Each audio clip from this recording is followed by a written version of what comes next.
Hello, and welcome to the latest episode of the Dub Sessions podcast, presented by me, James Double, and my brother. Ben Double, aka Dubs LFC. Through me then. I was going to say AKA. I was going to butcher mine, but I can't even remember it. I think it's AKA LFC underscore J Dubs, maybe. Who knows? See if you can find me a little picture of the best centre back you'll ever see in your life. Where's your Van Dijk? Nah, Mr. Daniel Agger. Only the true ones know. A bit more upbeat this week, as you can tell, off the back of two great on-slot wins. I mean, you were. I forgot about the results. You said ignore Forest and move on. I mean, you did. But yeah, back-to-back wins under on-slot's belt. League Cup, which we all know is critical to the season and needs to be won. Best two left wings in the league. Best two left wingers in the league. Ben carries on his form of ruining discussion points throughout. Instantly, I'm not even off sentence 2 of the intro, and he's already there, which is just brilliant. But yeah, a solid win against Bournemouth, an even more solid win, some might say, against West Ham in different circumstances, following a little bit of a blip the week before, but we forget about that and we move on. But yeah, how have you been? Football Twitter been in joyous spirits as we are here? Yeah, but as you lot listen, you will always realise that football Twitter moans about anything. No. Anything. Never. Obviously, first 20 minutes, all it was sell Jones. Jones doesn't deserve to be here. All this kind of stuff. And it's like, I'll let people just get into games, though. Oh, 100%, I agree. I think he grew in the game so much. By that second half, he was one of the better performers. Like, he was all over the shop, doing defensive, retaining the ball, going forward, progressive. Like, in my opinion, he's not a starter. Just let you know, we're still on an intro, and I haven't even got to the summary of the podcast, but we're going into details already. Carry on. I'll just finish this off. In my opinion, he's not a starter, but he deserves a place at Liverpool as a squad player. I think he's a crucial squad player. I don't think that's even a question in my eyes. Like, if you're having him as a starter, I don't think we win the league. Do you know what I mean? But Maka over him, like that's the level difference. Isn't that's fine. Maka gets injured for 2 months. I don't think Jones being our starter means we don't win the league. No, but I mean starter for like the 9 months, or whatever. Yeah, but yeah, I think he's. Yeah. Now we can get on and talk about Jones if you want to. What with the fan and yeah, really good. Always cute. He's true scouts.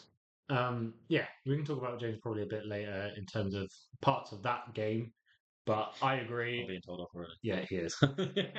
I agree, and I also I love Curtis Jones, and I think he should be playing probably more consistently and more for us in general.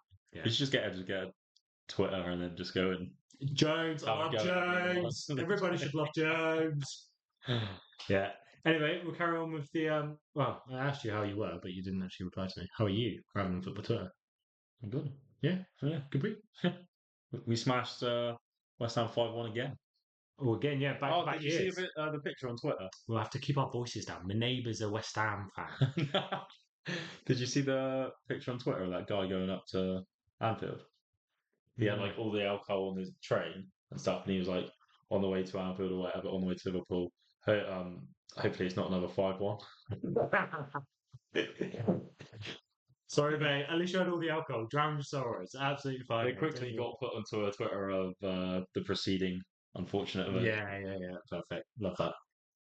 So yeah, just give you a summary rundown of what we're going to be talking about and what you're going to be wasting your time listening to us throughout this episode. So obviously we're going to round out with moment of the week. You can never not do that. It's the moment of the week. Oh, he's already going. It's a boogie. Trivia Thursday? I said the question because I'm guessing it's a Thursday, but we didn't play on a Tuesday, so is he just... I've got the questions. I haven't put them out on Twitter this week, and I still haven't today because I normally schedule them on my laptop and I just haven't got around to doing it. So it's going to be exclusive. I'm not going to put them out this week on Twitter. I'm just going to do them on here. I would say you heard it here first, but you're literally going to hear it. So... Crazy. Well, live Trivia Thursday. You can see me absolutely butcher it. I mean, it's always live anyway. No one else will have a go. Yeah, exactly. Well, no, because you'll get the answers as well. You can't really have a go. Oh. Unless you pause, but then that's cheating.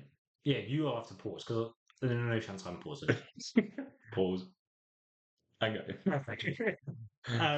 we've actually got a brand new game for your faces. I've designed a game inspired, at least in name, by the great Bobby Firmino. See how it goes. So yeah, make sure you stick around for that. That's towards the end. He tried to explain it to me, but all I say is yes, and then just wait for the podcast. Yeah, to this see is how a it goes. ongoing thing.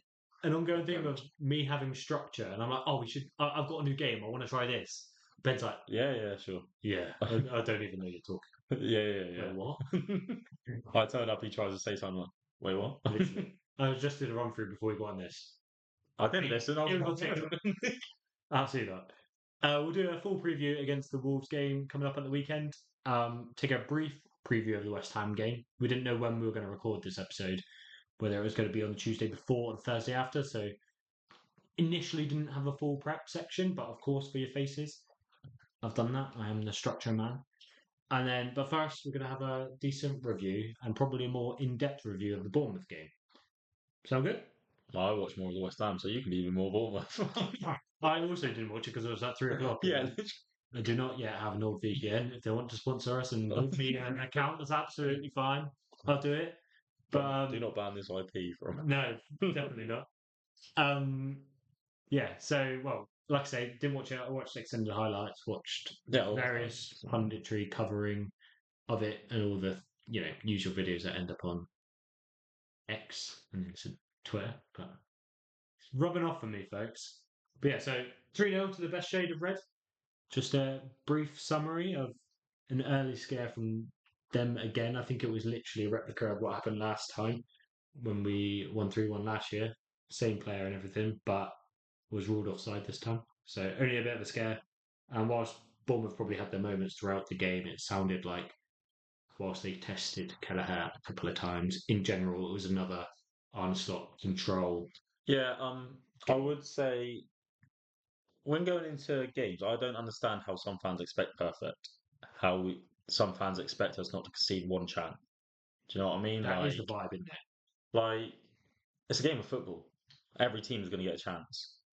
Like, look at Celtic versus Barcelona when it was like whatever, and they beat them. Like, what was it, 2-1, wasn't it? And like they had like 10% possession or something stupid like that. Like, they're going to get a chance, and if they take the chances, that's just the way the game goes. That game, Yeah. like I think a lot. I know it didn't happen this time, but every team's going to have a moment. A lot of disrespect is put on lower half of the table teams relative to how they can actually perform and play. So, 100%. The classic example is Nottingham Forest.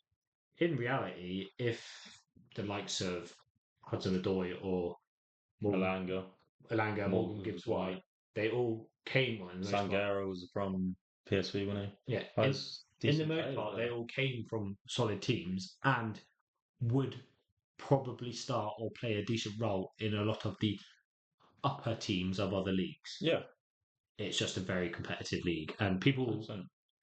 just because Haaland can bag a bunch of goals, that's in a system that allows him to. That doesn't reflect the quality of the team where a cold night in Stoke. Will the system fall apart when Rodri's not in? Maybe. Will a cold night in Stoke, like, was it a classic Tuesday night in Stoke? Can you actually make it there? Yeah. Like, that is legitimate and that is England football. Oh, did you see what Roy Keane's going a bit off subject, as we always do? As he always does. I'm very structured. This is what I mean. He's structured. I come with the knowledge from Twitter. Did you see what Roy Keane did about Arsenal against City? No, I don't think so. On the podcast or whatever. Is it the Stick to Football one? Oh, no, definitely not then. I haven't seen anything from that. No, I've just seen quotes. I didn't actually watch it. I haven't watched it yet this week. He said about how Arsenal defended that second half. Like, Sam Allardyce, like Burnley and all that those type of teams get slated for doing it. Oh, but yeah, when it's Arsenal, it's like mastermind. Yeah, literally.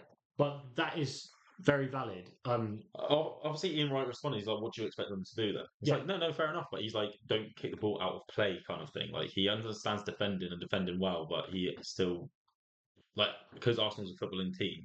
He expects them to still try and play football when they got the ball instead of just kicking out for a throw and to clear it. Definitely. And like, I was looking at it, and don't get me wrong, it's City. I really get it. I really understand. Mm-hmm. They're a dominant team with dominant possession, and they will. If you give them the space and allow them, they will run it. Mm-hmm. And Arsenal were winning. So those things combined, you understand. But I think back to Liverpool 1-0 down against Newcastle. Darwin Núñez. We were still to an extent, Ah. playing, we were still up the pitch enough. Well, like It wasn't 11 people in your 18-yard and Newcastle's hyped last year as well. Newcastle was a good team. That start of the season, everyone thought they might finish top 4. Yeah. So to come away from St James's Park with 3 points down to 10. Yeah. And like it was because of a bit of greatness, but Yeah, 100%. throughout the game, I don't feel like we were not playing. No. But like, that's what Bernardo Silva also said this week. Yeah. About how that's the difference between that. It's probably just a bite at Arsenal. Yeah, that's 100% to get a nibble. That's definitely to get a nibble. But at the same time, it is facts. Like whenever we've played them, we always go out no matter what to try and win. But basically digging at Arsenal, don't try and win. Anyway, we're going to carry on talking about the football of the best shade of red, not the second. I mean, the second Not best, the just the second second shade of red. Then they will not. Champions League in 138 years have been established. Ouch, that was a bit of bait. But yeah, so all in all, controlled, solid display as we've come accustomed to. I think when we take the lead, Slot is very good at making the team work like that. 2 goals from Lucho. One of the most informed left wingers in the league. Second only to, well, not second, probably Joint slash in front because he's doing it on a different level to Gakpo, maybe. 100%. And then 1 goal for Nunes on his first start. Can we play 2 left wingers? Just have 2 people down that wing. Deal. Absolutely deal. Oh, they're just so good. I mean, it's so long ago. I can't remember because one of them are going to get fed up of not starting every game at some point. No, they won't. They definitely won't. We've got way too many games for that. What was Nunes' goal? I can't actually remember it because it's so long ago now. Lucho got 2. Nunes' goal was. Oh yeah, the left-footed. Oh yeah, of course. The Slot comments after. I was like, wait a minute. Yeah, like he literally. Why is he shooting from there? Oh yeah, he's better than I was. When he was shooting, he was like, I was thinking to myself, why doesn't he take another lap, dribble a bit more, dribble a bit closer to the goal? Then the ball went in the net, and I realised that he's a better player than I am. So yeah, just a bit of Nunes magic. That was unreal. Weak of foot, like can't score the easy. No, that is Nunes though. He can't score the easy. Finishes the ridiculous. Judging by your prediction last week of 5-0, that's close. You were just expecting the 3-0. I was expecting a good result. Yeah, I think this team is gonna dominate for the whole season. Injuries, adversity. Right. New manager Arne Slot won 6 out of 7 in his first 7 games for Liverpool. Yeah. Imagine how much we're going to progress when it gets more gelled, more going. Yeah. Fine. I now I've seen it. Now, yeah, the style of football's changed. It's more controlled though. I feel we will control games more. We won't be so frantic in situations where we might have been. And I don't know. I think we're going to come under a lot of success now. Now I've seen a glimpse of Arne Slot. I think depends obviously who we're against, and like if Pep goes next year, for me, Rodri goes next year. Like for me, if we can beat, I'm naming 3 specific teams in my head that I feel like are banana skins for us, and they just have a vibe. What, as in the bigger teams? What's that? As in the bigger teams? No. The 3 games that I want to see us play and win comfortably are Brighton. I think we generally struggle against Brighton. Every now and then it's fine, but they're a solid team. The other one for me is another one of the lower ones. So, and this isn't to put shade on them because I think they're doing okay. But Palace. That's only because we've always had bogeys against Palace. But this is what I mean. They're the games where it's mentally, and then Everton. And that's not to say that Everton could tie any of the shoelaces on any of our players' boots at the minute. Oh no, not. But it's different. Down. It's different, isn't it? They will always show up. Derbies are always different. Like anyone can take that game. I think we spoke about it before. Yeah. I don't know if I spoke about it in the pod, but United, wasn't it? Oh, United. Yeah, just anything can happen. No matter like how well you're playing. Like Liverpool could go in there top of the league undefeated. You could lose because someone could get sent off in the first 10 minutes. Like you just don't know what's going to happen. It's a derby. They have a random element to them, or at least a heightened element. But after those games, if we're still in control and comfortable, and we come out the other side of the up to December period, still in after this international break, we're like still in touch and still drawing, winning, not really losing much, if any. I'm not saying we will guarantee to win something this year. I'm just saying in future I see us coming under success. Yeah, that's fine. I'm holding out the eternal judgment, because in my head I'm like, is there still new manager balance? all of the players are still relishing under the freshness of having a new manager. When that eventually stagnates, if we have adversity, if we have injuries, we don't know what the reaction is going to be yet. If all of the Trent, Salah, and Virgil contract stuff goes really sour, you don't know if he loses the dressing room because of his part in it. We don't know behind closed doors. We don't know any of the stories they do. I don't think it's going to be anything to do with him. No. He's going to be saying to Richard Hughes, sign him. Yeah, that's absolutely fine. Yeah, but it's not up to him. No, but the players have to blame someone. Yeah, so I'm not going to blame him. I can blame Richard Hughes. You've seen it happen though. But in general, though, thinking back to the game, very much the same for me. I predicted 2-0, so the 2-0 plus the 3-0 made your 5-0. We all win, we're all happy. But in general, from the clips that I've seen and the extended highlights and that sort of stuff, we were in control. A couple of rotations, which has always been under question at the minute. But it was nice to bounce back and actually feel in control. That's what was good to see against West Ham, for a whole 11 rotation, basically. Yeah, well, yeah. Bar the keeper, basically. So, yeah, but that would have been a rotation if Ali was fit. Yeah, it's true. A different setup from the opposition. They played a bit more than Forest did the week before. Yeah, I don't want to give any flowers to them because their fans are a bunch of whiny online. Oh, were they? Yeah. Why? What about all the decisions.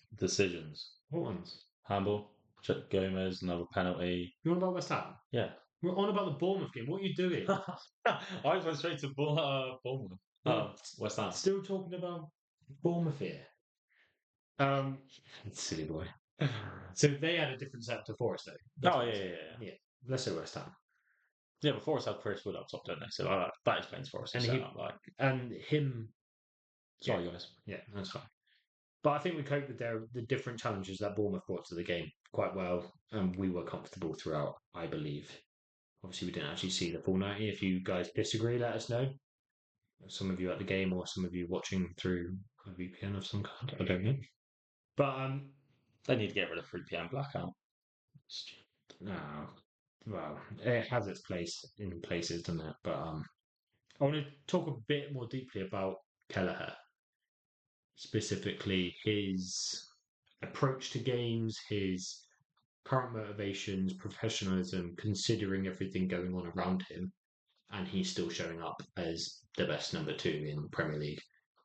Could be playing as number 1 for everyone.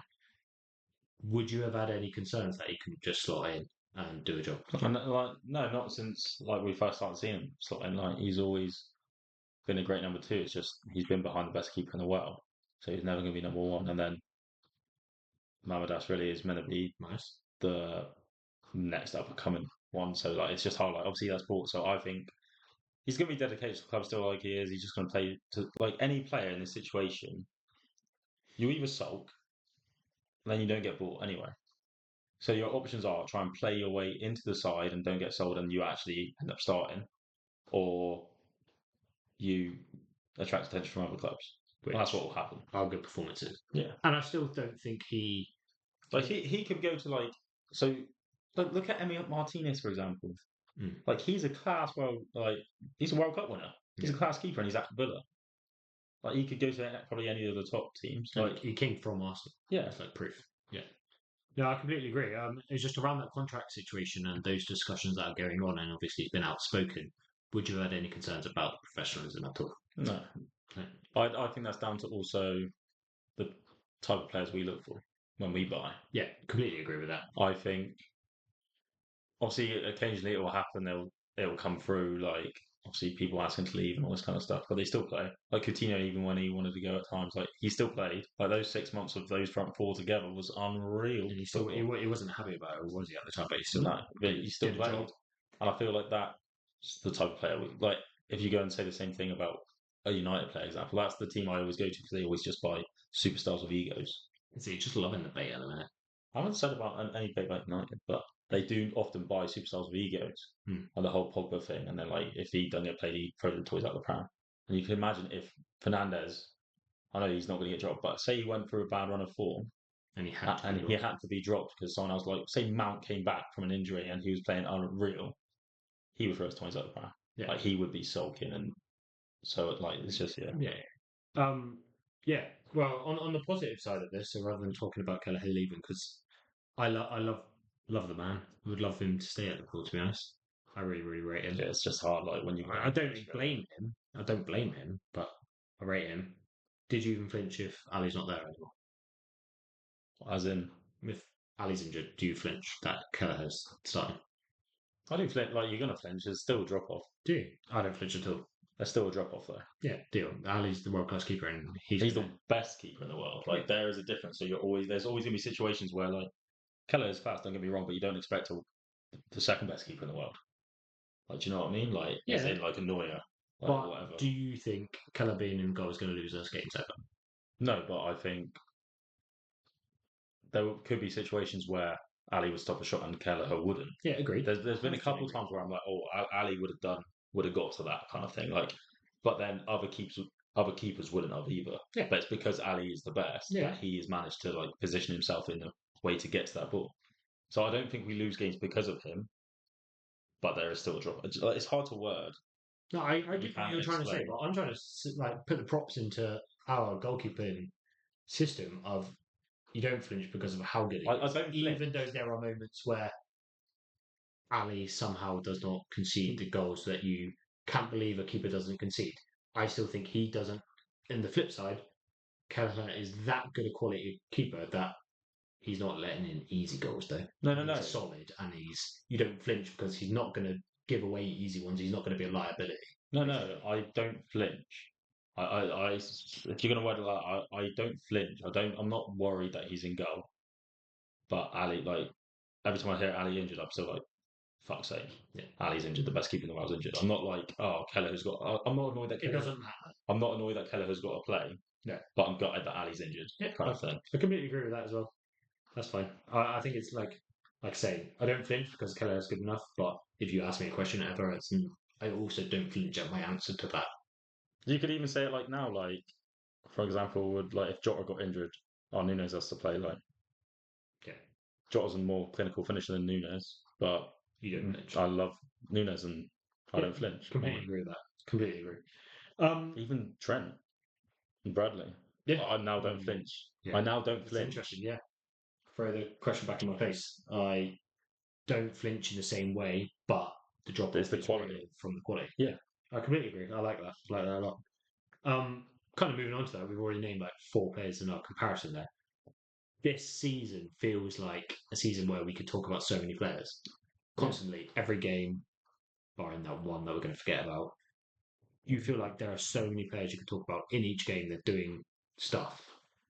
Just a quick reminder to Ben, because he obviously forgets, and we're still talking about the Bournemouth game. still. Yeah. Well, I was going to go in more detail because, like I said, didn't know if we're going to be properly talking about West Ham or not. But giving players their flowers, I wanted to hone in on Lucho because of how incredible he's been this season. And I'm going to use the phrase relative to his last couple of seasons, only on the output, though.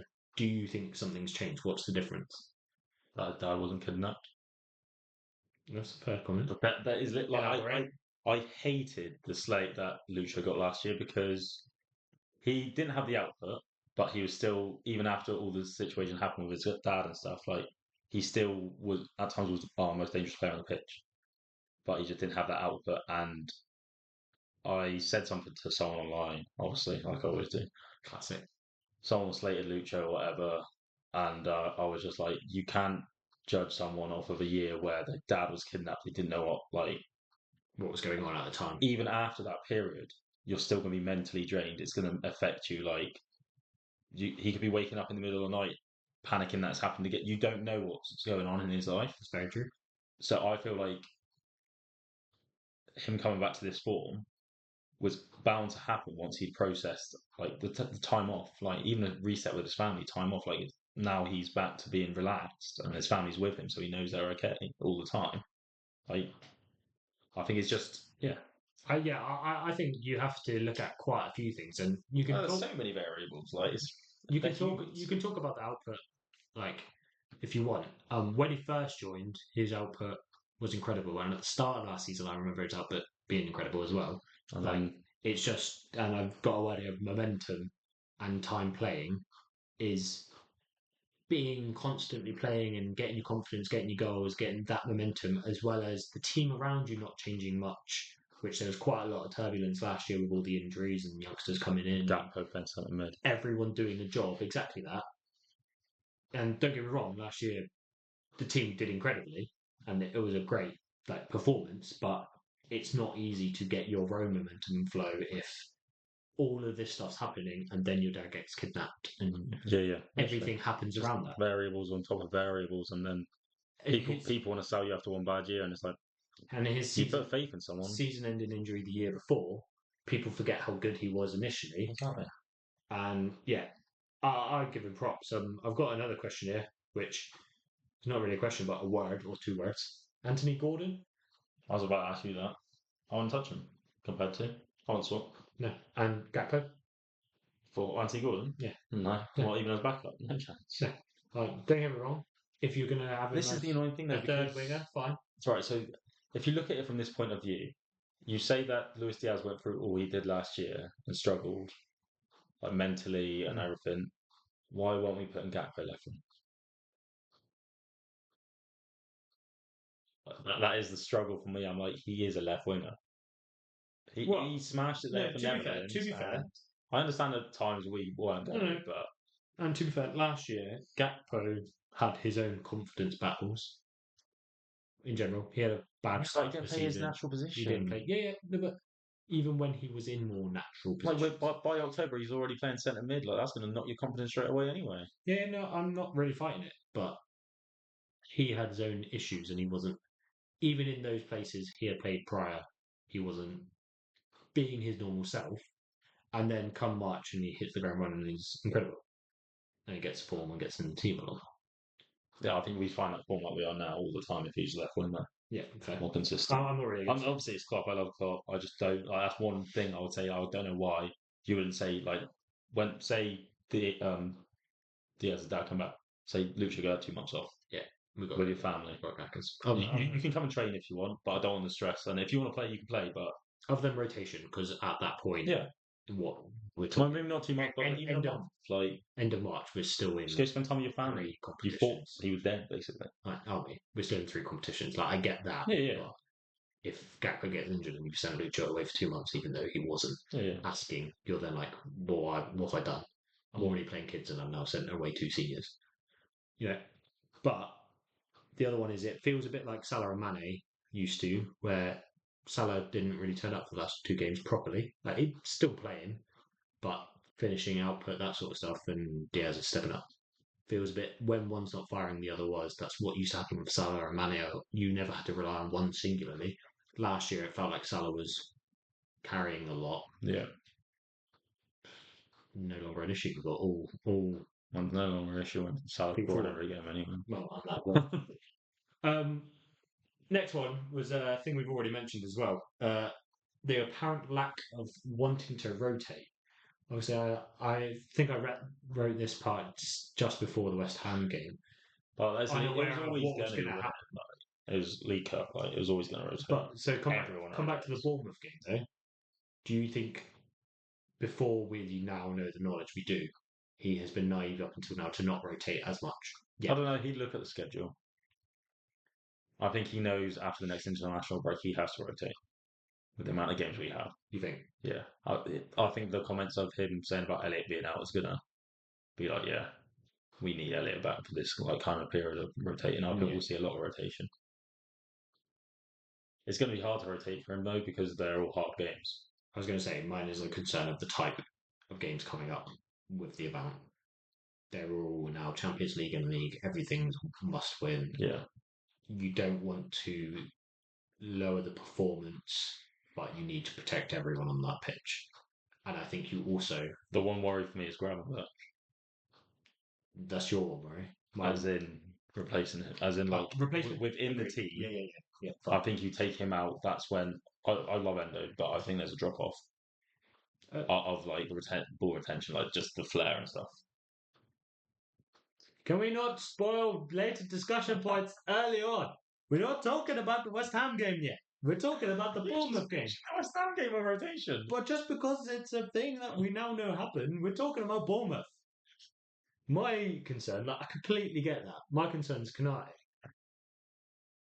Because the relationship between, I think there's a lot in relationships in football and getting momentum together as a unit. The partnership that Kanai and Virgil are building reminds me of Virgil Matip when they go on runs. Virgil and Gomez. Virgil Gomez when they go So on runs. Gomez could slot in over Kwanzaa. Yeah, but that's not the partnership idea, though, is it? The partnership is you got two solid centre backs and start every competitive game because that's the relationship and they know each other and that's just going to drive you through the league. Yeah. That's my thing. Is like you can't play Kanai every week, but I want to. Yeah, but you can't play every single player every week, but you can't, like, you want to. And it's what I'm saying. It's the relationships. And I have a question: is it realistic for the same 11 to play 60 games a year? No. No. That's why these players should go on strike. You think they should? I think they should. What should change? Less games. Why are we? I think international breaks too often. Like, we're about to have our second one already. Like, it's just about to go to October. Like, why? You just had a Euro tournament. Yeah. And Copa America, like, obviously I went on around the other week about internationals. I understand. Have two international breaks a year plus a tournament. That's all you need. Every year or just? Well, as in, like, when there's a tournament, maybe have another one. So 3 per year. But we've already had 2 within 2 months. Plus an international tournament. We would have had one in March.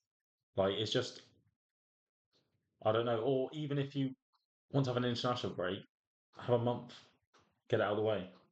Do you know what I mean? Instead of flying over someone for 10 days and then flying them back, getting jet lag. Is that more? Is a month off of a system more disruptive from a Premier League season point of view versus a week? Well, like, so the example would be the German winter break. Why don't you go and chuck every international break into the German winter break? And then every league has a winter break that is an international football break. It's an interesting subject. I don't like it because Obviously, Boxing Day football and all that kind of stuff. Obviously, all leagues have to. All leagues would have to do it, yeah. But I don't mind it. I just think obviously now we've increased the games by 2 in Champions League. How, like, my point of view is, and I think I can't remember who said it. Like, if you want players to play their best, you can't run them into the ground. You can't expect someone to be playing at their peak for 90 minutes, like the most exciting football that you're going to be wowed at, if they've played three games of 90s the 7 days prior. Like, if it's their 4th in a row in 10 days or something, which happens, they're not going to be at their peak performance. Yeah. So at what point it's all about money, but at the same time, we want to pay to get the entertainment. It's why teams slow down and why I can imagine it can be frustrating if people struggle to get tickets because, like, for Liverpool, it's really hard to get tickets in general. Yeah. There's millions of people that want them. You go. If I'm going, I'm like, I want to see Virgil. Yeah. I want to see. And then a rotation. I want to see Trent. I want to see this. And then you're like, rightly so, they're rotated. Yeah, fair enough. But I wanted to see those players. It's just it's a hard balance, and I think it's only coming up now because we're adding more and more still. Like, still, it's mental. Yeah. They're humans at the end of the day. Like, yeah, people argue, they get paid whatever they want. Like, they get paid X amount, they should be just doing whatever. And I'm like, but again, it's entertainment value.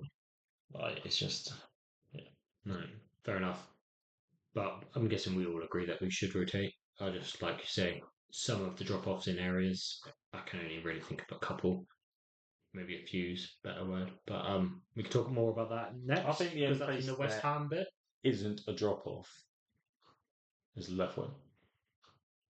The only place that isn't a proper drop-off. As in, like, do you know what? Like the whole thing with Kelleher and Ali. So that's a drop-off.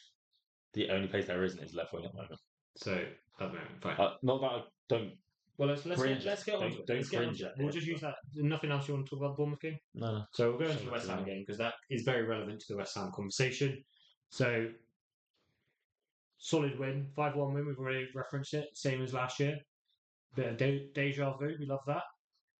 I would say the most part comfortable. I don't know about you, but West Ham did have a few spells. They did have some good elements. I can just tell Bates coming. I don't even know what it is. Their manager said it on their. It's got quoted on the West Ham website. They said they nearly won the game. Oh. Okay. I'm not even gonna You can nearly win the game. That's 5-1. Yeah. gratify that with a comment, but that's It's fine. hilarious. Yeah, most part they did have spells, to be fair to them though. Like they did. Yeah, like I said, 5-1 is 5-1.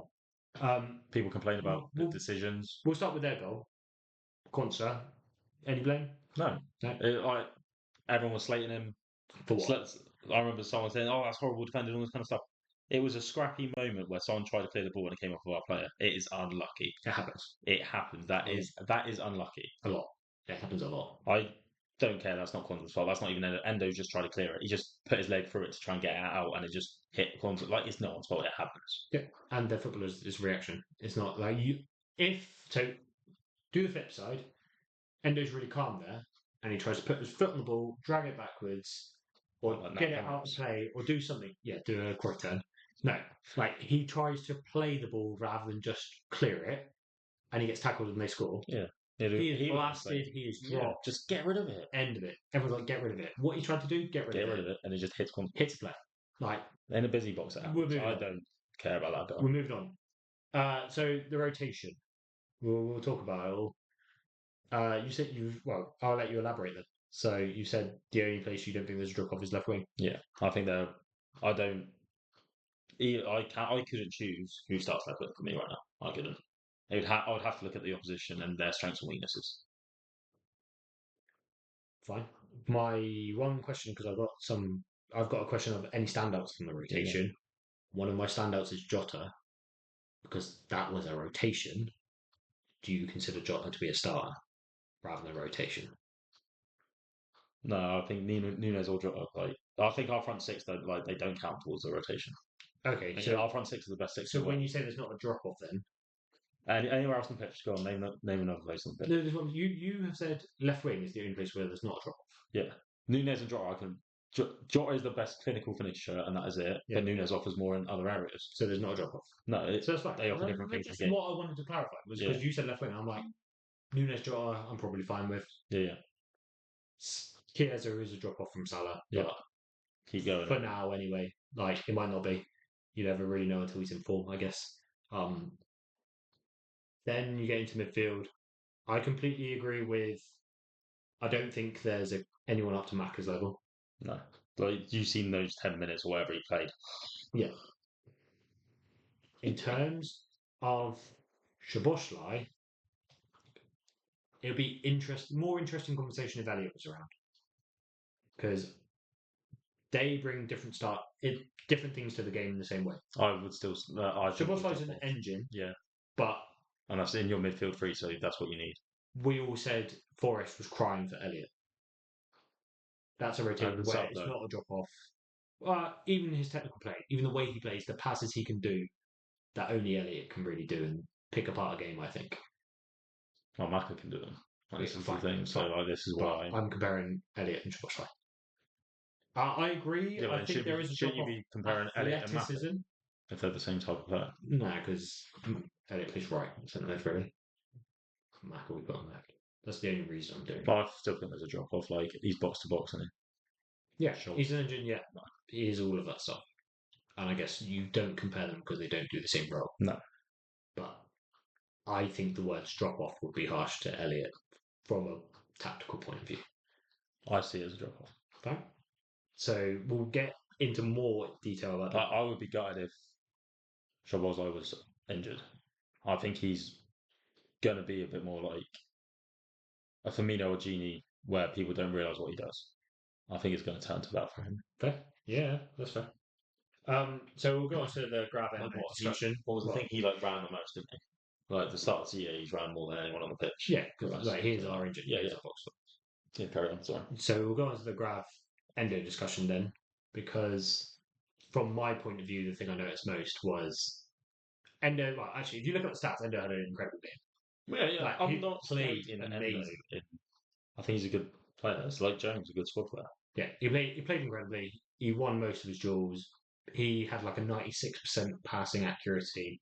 All of these things. I think for slot ball, it's that fluidity of taking a pass on the turn, beating a man, or taking a pass with your back to the player and then managing to do something different other than a lot of what Endo does in terms of passing is bounce passing. Like he had a couple where he slotted past the player, but what Grav does with the ball, receiving it, fluid motion, drive, there is a drop off. You could see it yesterday when the centre backs were passing into that point, and Endo was like, "Here, have a back," or "I'll go to that. I'll go to Bradley over there instead," rather than start the attack, start the attack, start the attack. Don't know what your thoughts are. There's just a drop off. I think Grav's a better player than Endo. Yeah, it was fine, but That's what I'm saying. what, you don't want to analyse it? No, you said it. Like I think he retains the ball better. I think he's not better in the challenge. That's the only thing that Endo's got over him. Endo is a warrior. Like Yeah. I'm not, as I said, I'm not slating Endo. I think he's crucial for the team in rotation. But I do think there's a drop off. Like so the difference is like we're against West Ham in the cup. If you say we're going against City and Endo's playing instead of Grav, you're like, Yeah, shit. completely agree. That's The only slight thing I'd say about that, because I agree, and I do agree with that, and I agree there's a drop off. Some games you may need Warrior in there rather than that's when they come on though, isn't it? Like, yeah, and like you may need Endo in there instead of Grav at a part of the game. So it doesn't mean that he doesn't do a role. Just when you're trying to play the football we are playing, you want Grav do that anyway. Yeah. A double pivot. And then I've also got a mention of Diaz Gakpo headache because felt a bit like Gakpo 2 against Milan, Diaz 2 against Bournemouth, Gakpo 2 against West Ham. What are the odds for a Diaz brace on the weekend? Actually, I might actually put a bet on for that. Yeah, right. A nice headache for Slot. I know you've had your concerns of which one thinking they're going to play. I think it will come down to opposition. I'm quite happy with the rotation. Literally, I am too. I think it will come down to one Prem, one Champions League, one Prem, one Champions League, one Prem, one Champions League, one League Cup, one FA Cup.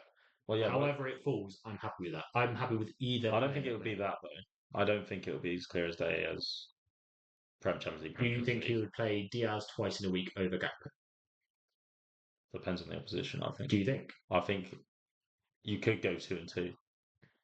As in, you could play someone Diaz twice, then Gakpo twice. Yeah, that sort of thing. That's interesting. Depend on the opposition again. Like they're not gonna be. Obviously, you concentrate on the next game. But if you're planning for teams and rotation, you need to look at the next games. Do you think they're worth judging them as players? And we're going to solve the headache, I think. From what you're saying, do you think there are teams where Diaz is better suited and Gakpo is better suited, or do you think they're the same player? They're not the same player. Obviously Gakpo's taller, isn't he? He's more physical. So if you have got a physical, obviously Diaz is nimble and stuff. Yeah. But it's hard. They're both fast. They're both quick. But I see Gakpo, if there is someone proper physical as a right back, you'd play him, wouldn't you? I see Gakpo's second goal yesterday. I want to say is where he's got. Forgive me, I don't know his name, but their holding midfielder. I want to say what the Alvarez. No, he wasn't off. This was obviously Gakpo's goals came in 91st. He was on his back. He was making sure he doesn't do anything, and he just slips through 2 people, and he's gone. Yeah, it's the physicality. He's right, hold it, yeah. Go. Diaz would have probably been pushed over. Yeah, he gets fouled, drawn a foul, or done some tiki-taka to get out. But it's the physicality side of it, which probably suited against West Ham. To be fair, that's what I mean. Yeah. So there will be teams where because they both like to cut in as well. So what you're saying about their holding midfielder, that's who they'll be analysing as well, who their holding midfielder is. Yeah. So say we're against Chelsea and they got Caicedo and Enzo, Diaz all day long. You don't need to be strong in that. You can play Diaz in that. Yeah, I completely agree. Just a quick mention on the back line. I think in general, pretty good, pretty solid. Again, you could tell the drop off, and you can tell they weren't fluid and comfortable in general because they haven't played with it's just rusty and it's not playing Yeah, exactly. But I think Quanta was fine, Gomez was fine, Bradley was fine. Somehow Costas was hit and miss in the game. He's a hit and miss player. He is. I think he was hot and cold within this game. Yeah. Which was interesting. He got some stick on Twitter. Yeah, I can imagine. Because from what I saw, there were frustrating moments. It's he seemed indecisive in moments when you just need to do something. Yeah. And then he constantly looks tired. His eyes. I'm what? Yeah, he just woken up. He looked shattered towards the end. Yeah, no. And kind of it sells it to me that when Robbo came on, I was Like it was like comfortable, nice. Yeah. You know, it was I think sure. also with Robin now, not like his experience as well now. Yeah, well, it was a level head coming on pitch, wasn't it? I mean, calling Robbo a level head is a curse, but it was a head. But yeah, it just need more assurance in challenges and decisions. You know, in general. Well, I mean, other than if it's a decision to do a dolphin dive, then because he's got you covered. That's one thing he will always give his all. Even if he makes a wrong decision or makes a mistake, he tries for this club. He is the Greek Scouser for a reason. Yeah, he lives and breathes this club. Yeah. And that's all you can ask for from a player. Yeah, definitely. Right. Next one, we're going to move on to the next segment, if that's all right. Yep. Yeah. We've spoken accidentally and intentionally about West Ham quite a few times. I'm blaming Ben for that. But we're going to have a quick preview of the Wolves game. Just keep it tight. No need to go into too much detail because I think covered a lot about rotation and those sort of things already. Is their left back fit now? What, Aït-Nouri? Yeah. He played last game. He's in my fantasy. Oh, he played and last he had game. like a yellow thing next to him. 75% is probably fine. Last 5 games, 4 wins, 1 loss. It was during the 2023 season where I think we played them 3 times within a month. It was like who against Wolves? Yeah. Wolves. Oh, drawing the cup, Wolves. Yeah. Do you see we got in the cup, the League Cup? We could tell you like, don't pay attention. But I think I already said it at the start of the right. episode, yeah, because I said it was the teams that I want to see us beat. Oh, okay. Is that what you said? Yeah. Last season, Neto was a pain for us. He's not there. Yeah, he's the only one that Wolves I would be like dangerous about. And Aït-Nouri did very well against Salah. They're bottom. This man just doesn't let me get through any of my intro stuff before inviting his wisdom. Currently bottom of the table. I don't need research though. This is just knowledge in the head. Currently bottom of the table, though. Do you know who their start is? Knowledge in your head. Chelsea's there. Chelsea's there. City's there. City's not there. No. So they've lost to Villa, Newcastle, Brighton, and Chelsea. They're 4 hard games. Who was the other one? Not Wolves. There's a team I was listening to. Oh, it's West Ham. That's why. Yeah, that was part of my preview for West Ham. I deleted that because we didn't have to do it. But they had the same run. Yeah, City, Chelsea, and Spurs. And that's what was in my head about Wolves. Yeah, completely agree. So yeah, I think a very tough start. And all of those 4 games they've lost, they were. Is it home or away? Don't know. I haven't got that in front of me. All of the teams they've lost to will be fighting for European places this year. And we'll be fighting for the league, so we'll win. Fine. It still feels to me like a bit of a banana skin again. Right. Can we please count from now on how many times he says banana skin in an episode? How many episodes in a row he's going to say, "Oh, the next team's a banana skin. Oh, the next team's a banana skin." I think it's subconsciously my way of saving face of like. Yeah, it is. Hiding the pain. Bringing it to attention. It was a banana skin. It's fine. See, I told you Forest might have been a banana skin. It was. But yeah, they're struggling. They're bottom of the table. I don't think it will be in history. It feels like a classic game we accidentally lose or draw. Mistake from history. Yeah, but we don't know. I'm just sloppy. Correct. It's going to be different. It's going to be controlled. I think that's the difference. Like even if other teams if they do turn up that game because they're so riled up and ready for it, I think we'll be able to control it better than the heavy motor football. Yeah, I do like that analysis. I think if we can unlock them, we'll be okay. Yeah. I think a lot of teams used to hit us on counters. I think that's how they get their goals normally. Yeah. By mistake or because our fullbacks pushed up so high all the time. It was obviously, that's another reason why Trent got blamed. It's just the launch to the striker in a channel. Well, funny enough, from my understanding and the minimal highlights I've seen of their games and where they have scored in their threats are down the left side. Aït-Nouri and Cunha are getting the assists and the goals and playing well. Obviously, that's against Trent and Salah's wing. But then who? So yeah, I'm trying to think. Because you're saying their goals are coming from there, so who have they scored against? I think they lost to. Might be getting confused with West Ham because I've done 2 previews, but one of them lost 6-2. I think that was Chelsea against West Ham, was it? No, Chelsea beat West Ham on the weekend 3-0. So Chelsea beat them 6-2. So they got 2 goals against. And you're saying that their they go down the left side. Well, I was saying Cunha is the one that gets every single time. And I mentioned Aït because he's a stand-up player for me for them. Yeah. And I wouldn't mind seeing him at Liverpool. Yeah. But if they're the attacking side, then they're the ones that I'm seeing. No. But what I was going to say is that Salah is going to be like it changes when you got Salah. I see what you mean. You have to think about Salah. You have to think about Salah else. And if you don't, and they break, we score on the counter straight away because it's Allison or Kelleher kicks to him and then done. That's completely fair enough. That's the only thing. That was the aim of me. I was trying to figure out who, but it makes sense if you're saying that Chelsea beat them 6-2 because Palmer would have done the same if they were attacking. I think that was that the game. That much, yeah. Madueke right wing. Yeah, fair. Yeah, I haven't actually thought about it. Like the reverse of having the Salah there, which usually occupies a left back. Yeah, nice. I think it's a big person to. You have to mark them else. You've got to be there. You can't catch up to him. There's no excuse. Like you can't let it happen. Yeah. Go on then. Score prediction. Oh, you go first. All right. I don't switcheroo. I don't think Ali's going to be back. Kelleher will be in goal. We're going to have Trent. Konate. Is Konate fit? I don't know. He's a niggle, but I think he's all right. If Konate's fine, Konate, if not, Quantum will slot in. Virgil, Robert. I was going to say slot. I'm just going to get away for now. Gravenberch will slot in.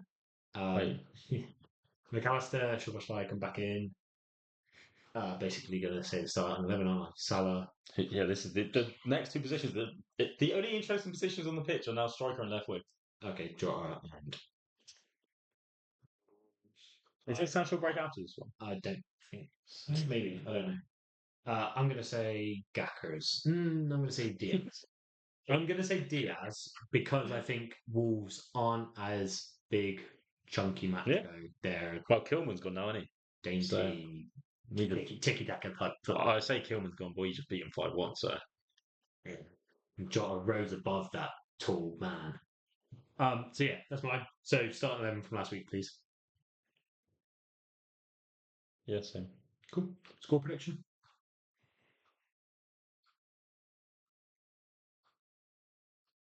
I'm going to go what he thinks. 4-0. Diaz and Salah are both going to get 2. You reckon clean sheet? Yes.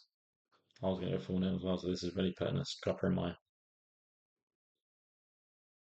You know what? I'm going to go big or go home. I went 5-1 last time, 5-0. I'm going to go 6-0. We're away. 3-0. Yeah. So. I don't know. Last time I guessed 6-0, we lost 1-0. So please just don't do that. Just don't do that.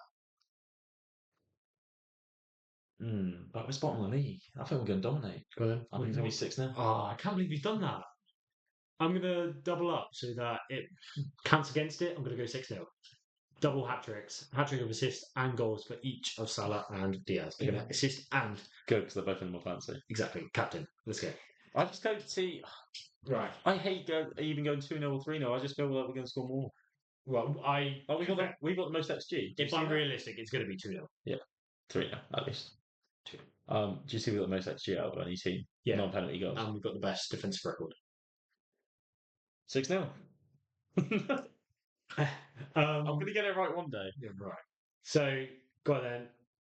The new game for your faces. Oh, no, here we go. Yeah, here we go. Ben's actually going to listen to me this time I explain it to him. Yeah, actually listen so I can answer it right. Inspired by the beautiful player that is Bobby Firmino. Need some sort of jingle. I feel like I should get you to sing me a Bobby song, but in the name of my new game. We'll sort that out another time. But I've named it and inspired it after him because I think he's the pinnacle of the false 9. If you couldn't tell, that's his name. Yeah? The false 9. That is the game. It's hilarious. The game is called False 9. If you don't watch it, if you listen, it's just the way he goes up to the mic and just stares at the camera. The false 9. Yeah, the best false 9 I'm ever going to know. I believe I might be forgetting some really obvious ones, but Bobby is Bobby to me. So in this game, I will provide you, and all of you guys play along. See if you got the right answer. Comment, leave a like, get involved on X. Tell me I'm stupid. Tell me the name's stupid. Obviously, when I explain the rules, you're going to be like, yeah, that is stupid, but absolutely fine. Just get involved. So in this game, I will provide you with a question with 4 options. That does sound stupid. Yeah. a classic. One of them is false. Okay. So it probably should be false 4 rather than false 9, but it doesn't fit. So we're going for false 9.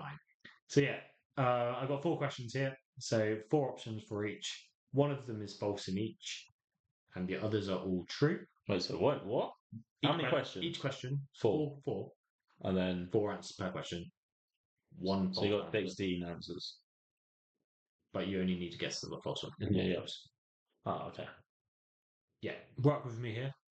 I'm good at multiple choice. Cool. The first one should be easy. I'll just go B, C, 2. D, A, then hopefully I'll get something right. No, you got it wrong.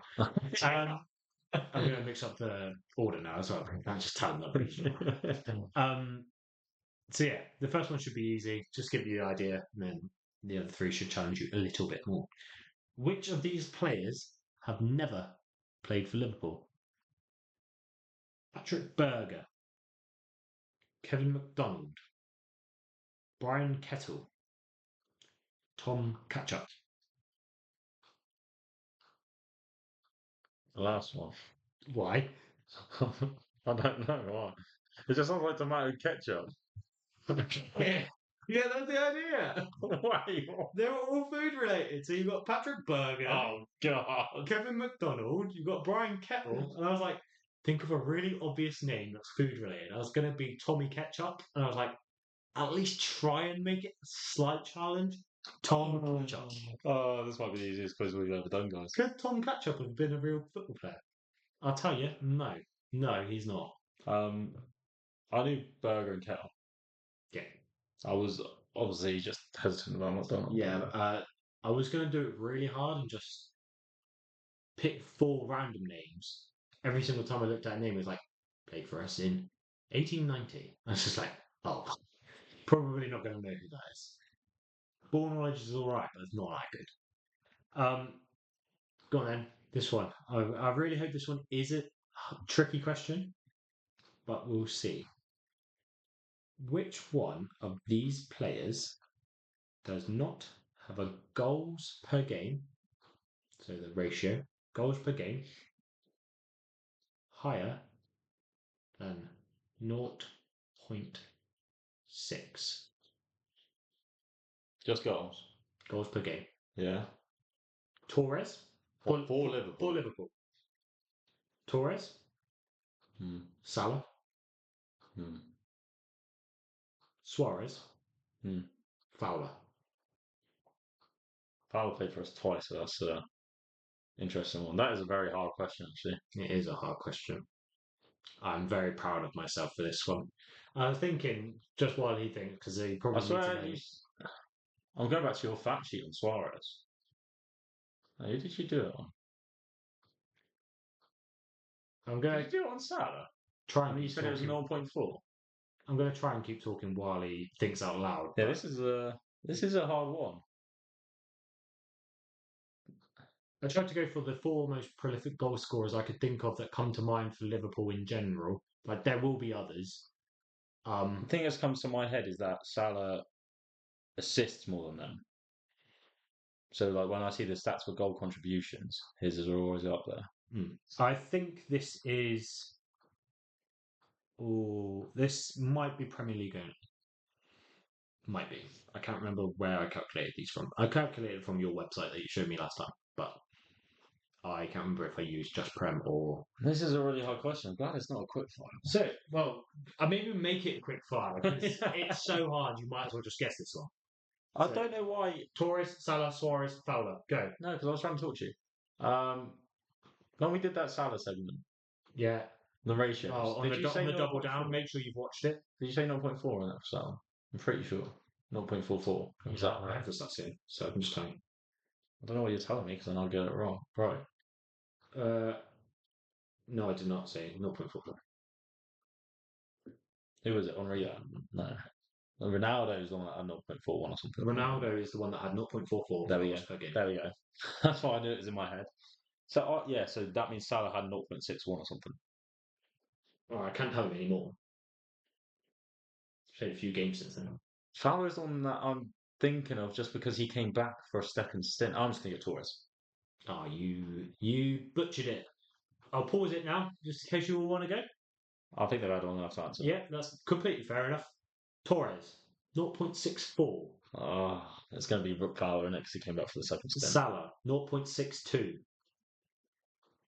Suarez, 0.63. It was Fowler because of the second Fowler? stint. Fuck's sake. 0.48. It was Fowler. Really That's second surprising. stint. That's second stint. Yeah, fair. Really surprising. I had that as well, and then I was like, sorry, Torres. Yeah, exactly. You should always back yourself. I'm trying to go equally as tricky on this one as well. See if you'll keep joining in, leave comments and stuff. I will try to be faster. I'm sorry, guys. Yeah, this one, I don't know if it will or not. Which of these players have not played more than 100 games total for Liverpool? Any competition. Any competition. Naby Lad, Milan Barros, Shaqiri, Crouchy. Oh, that's hard. It's hard, isn't it? Spent hours making sure this was a hard question. I'm going to go Shaqiri. It's going to be a hard question. So Naby surprised me. I thought he was a dark horse in there because everyone thinks he hadn't played a lot. 129. Milan Barros 108. Peter Crouch 134, the most out of this group, and Big Shaq on 63. Significant drop off. Don't know why. I thought he came on loads. I thought he'd be coming on way more than that. To be fair, you might slip a few people up with Naby Lad. Yeah, exactly. That's what my head. That was the intention. Peter Crouch and Barros, I was like, they've got to be over 100. Final question of the false nine. I feel like I need a better jingle than that. Which of these players? Not which of these players at all. It's not players. Which of these teams haven't beaten Liverpool at Anfield in the Prem whilst Van Dijk was playing? Jesus Christ, that's not many. There's only been 3, isn't there? And there's one of them haven't done it. That's it. He's got it. He's got it. He got the game. He's got the game. One of them's false. Leeds, Crystal Palace, Brighton, Nottingham Forest. Which one not beaten Van Dijk in the Prem? Was it Leeds, Palace, Brighton, Forest? Brighton? It was Brighton. Solid ball knowledge. I put them in there because that season where they just felt like they were dominant every single time. It's the harder team there, but I remember who was it that played for Leeds? Was it Ganato? Or whatever it is. Yeah, no. Yeah, he played well against us, and it was that game that we lost at Anfield. I can't remember. I think it was that the first one. I can't remember the Palace. And then the Palace. I remember Palace beating us. I remember. Was it Eze or Elise? I genuinely don't remember that. It was Mateta. It's one of them. I just remember it being just one of them games. Yeah, I put Brighton in there because of that whole thing. How is it Leeds, Palace, and Forest, the teams that have beaten Virgil van Dijk at Anfield in the Prem? All of these amazing teams and all of these subpar teams like United and Bale. Yeah, to be fair, United probably should have beaten us on the list. Yeah, they're the 3. No offense to them at the same time, but they're the 3 that have beaten. Oh, no offense to them. Offense to United. Yeah. Anyway, that was round off the game of the false 9. How do you feel? It was a good game. Yeah, it was good. Yeah. Some interesting questions. Do you wish you learned more about it before and actually listened to me? And I think I did all right. Did right. To be fair, you got 3 out of 4. And I nearly got the 4th as well. And you nearly got it. Didn't trust yourself. Yeah, all right. Don't Gonna go on to Trivia Thursday now, I think. Correct? Yeah. Trivia Thursday. Trivia Thursday should have his own jingle, and we should definitely put it on Twitter. Like, as the intro video. Like, are you ready for Trivia Thursday? That's going to be Trivia Tuesdays all the time. But I meant Thursday. I meant Tuesday. Just Trivia Day, whatever. Trivia. Trivia. And yeah, it's not going out on Twitter this week, so it's just on here, and that's it. Let's go. So the first one. How many hat-tricks does Salah have for Liverpool? My gosh, I hate being the only one that's... Go. No, I'm joking. Salah has scored... Give it a go at home. How many hat-tricks does Salah have? I've butchered the number of goals that Salah has. Is it over 300 or over 200? It's 350 goal contributions. 350. Goal contributions. Oh. Okay. think it's 350 goal contributions, isn't it? I thought it was that number. That was the number I had in my head. Okay, I'm going to go for. He's got a solid 17. 5. Ah, don't know why I thought it was so many. How many League Cup finals have Liverpool played in? Whatever. I don't know. Do you know how many we won? Not off the top of my head. I think it's 8, isn't it? 8 or 9. Don't know if I took into account last year's. I'm going to go for. We must have lost some, surely. I'm going to go for 13. 14. Ah, come on. You can tell I have zero ball knowledge. I'm the structuring quiz guy. I'm not the answer. Who scored the fastest goal of the 21st century for Liverpool? And can you name how fast it was? I wanted to say Mane, but I don't think it is now. Mane scored against us really fast. Yeah, that was really fast. The fastest goal of the century for Liverpool.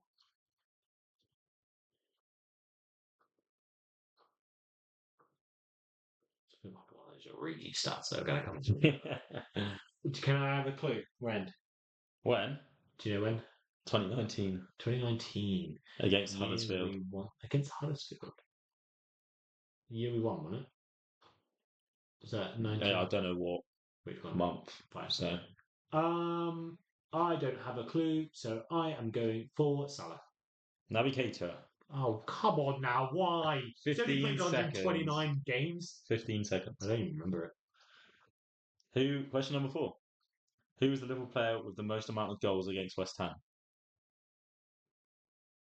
Not good at Gakpo. He's rocking them up. Gerrard. I will give you a hint. Oh. I may need to add one more to it. One more. Salah. Hey. Salah with 11, now 12 goals. What was Gerrard on? Because I'd be interested. Last one. Which player has made the most appearances against West Ham? See, I like bad at Trivia Thursdays. Bring back Trivia Tuesday. Wait, what did you say? Yeah, what that guy said. You've pulled this out of the bag before. Oh, this player? Mm-hmm. Ibu! No. That was the one. This is just of all time. Gerrard. No, Roger Hunt. No, Gerrard. No, Ian Rush. No, Gerrard. No, Gerrard. Roger Hunt. Peter Beardsley. Roger Hunt. It's Roger Hunt. I'll go for that. Ian Callan. I've never said those words. Yeah, Robai. I've definitely never said those words. You have me spilling over Hunt, Rush, Hunt, Gerrard, Rush. And then you're like, oh, come on. No, Yeah, 33. Well, as you can see, I absolutely butchered that. 0. Right. Salah with a hint, which feels really stupid. We're going to pretend nothing happened. Deal? I don't actually know. Right, moving on. I don't know if we actually asked the general public for Moment of the Week. Did we? Oh, no, we didn't. We didn't. No. Okay. Sorry, guys. You have to name 3 in replacement of them. Right, you're far. Yeah, go. Semi-diving header. No, it wasn't. Done it. Right, we're going to talk about that.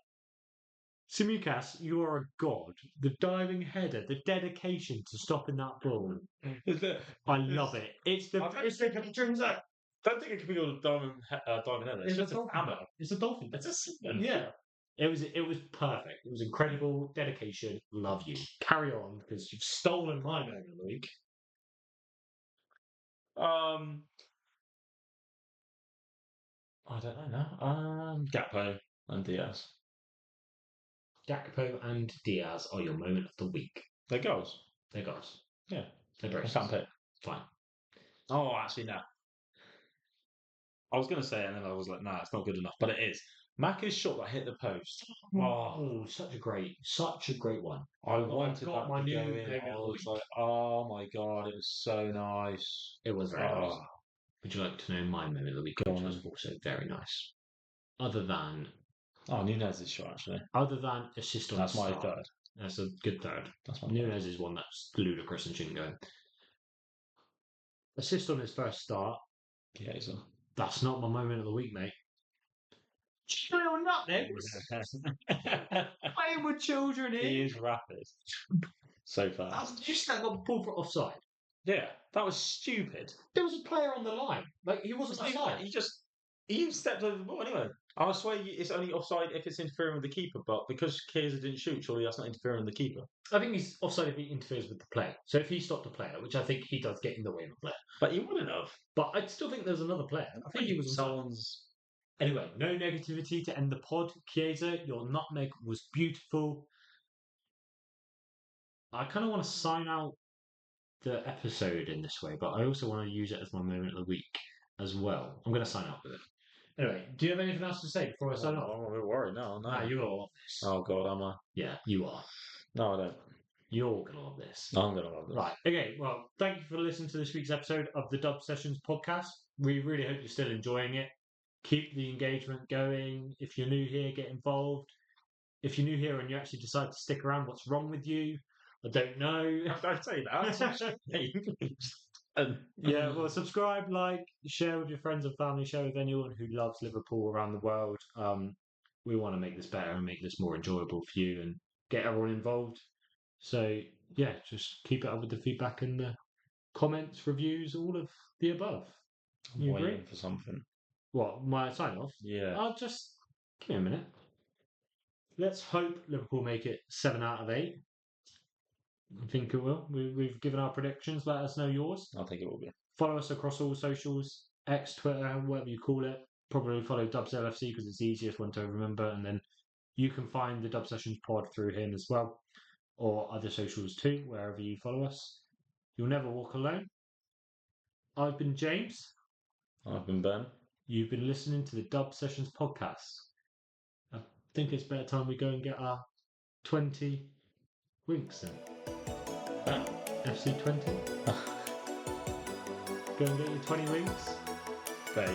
Yeah. See you directly. See you directly.